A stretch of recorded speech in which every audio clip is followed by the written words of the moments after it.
So here I have okra, which I washed properly and then made it dry using cloth. After that I cut this into this much pieces.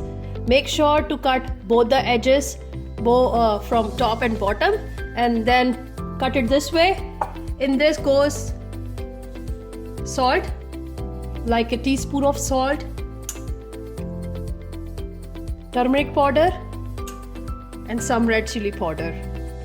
So before we do a shallow fry, we just wanted to make sure we have all this mixed together. So my hands are washed, so I'll just use my hands to mix it properly. Now we are ready to shallow fry this bhindis.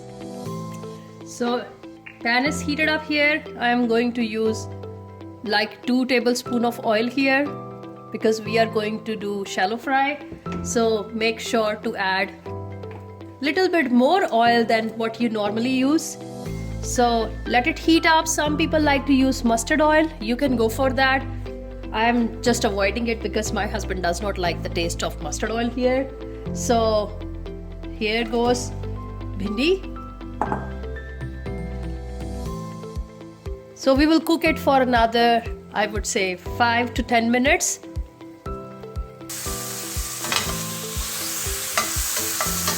So hey, look at this. It's just 1 to 2 minutes, I would say.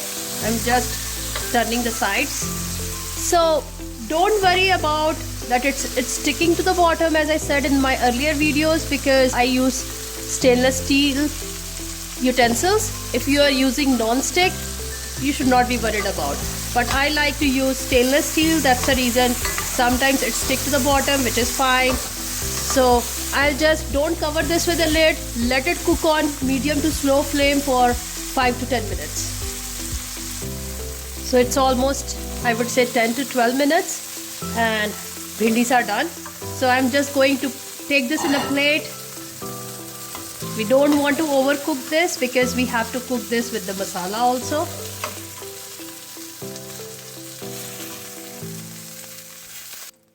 So in the same pan, I am just going to add some more oil. 2 teaspoons of oil here. So here goes jeera. Around 8.5 spoons of jeera goes in this. I'm just going to use the same spatula and same pan here.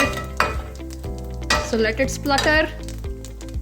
You can add whole garam masalas like cardamom, cinnamon, whole cardamom and cloves to this if you are making it for party. But if you are making it for normal home, normal meal, just I like to avoid it.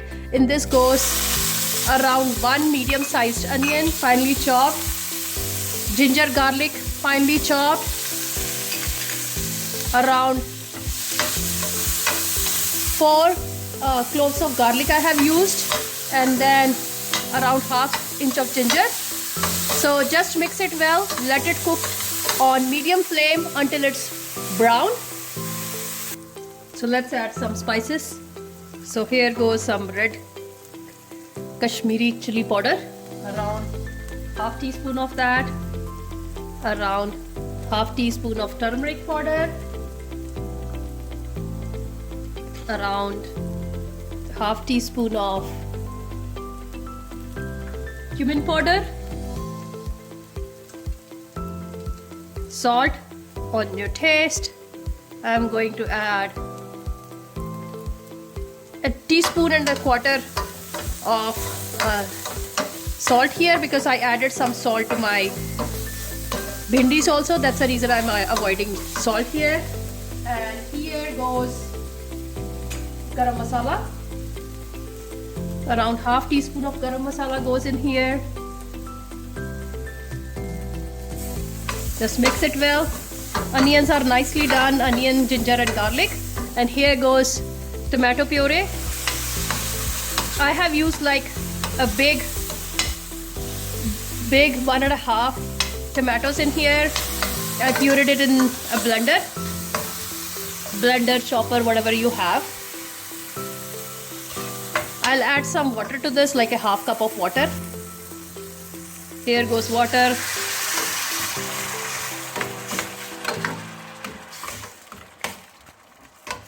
So let this cook for another 5 to 10 minutes and then we will add another ingredients to this.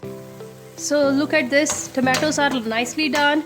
So we need to cook tomatoes until they leave oil on the sides, which has been done. So I forgot to add coriander powder earlier, so add some coriander powder.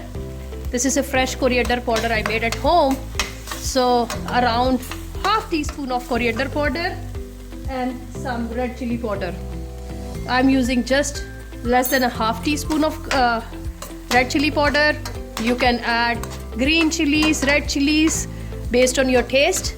So look at this gravy is nicely done, and I am using around 10 to 15 bhindis here, okra. So if you are using more bhindis, just increase the quantity of onion and tomatoes based on that. So now goes the main ingredient, which is dahi, curd. So just add a half cup of curd to this. Mix it nicely.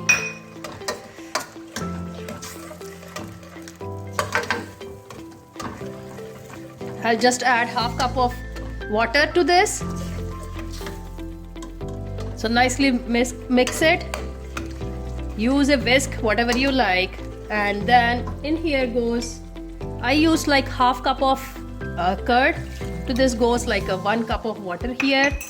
I'll again cook this for 2 to 3 minutes, and then we are ready to add our bhindis to this.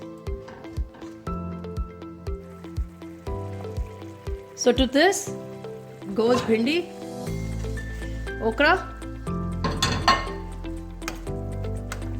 So I will let it submerge in my curry for another 5 to 10 minutes.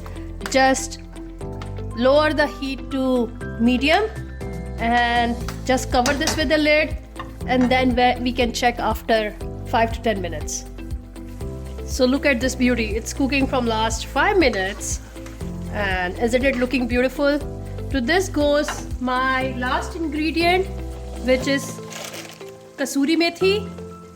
So here goes kasuri methi, and yes, I'm going to add one more ingredient, which is sugar. So I'm using brown sugar, half teaspoon of brown sugar. So it will enhance the taste because we are using curd and tomatoes cooked together. So in order for us to balance the taste of curd, tomatoes, we are just using some sugar to this. So here is this recipe done. It took around 20-25 minutes to cook this recipe, and this goes very good with naan, plain paratha, or it can be a side dish with rice too. So try out this recipe, leave me comments, leave me suggestions. Don't forget to hit the like button and subscribe on my channel for more videos. And yes, we are coming on Facebook and Instagram too, so follow us on Instagram and Facebook too. Thank you so much for watching. I have just closed the gas, so it's ready to be plated. Thank you, bye-bye.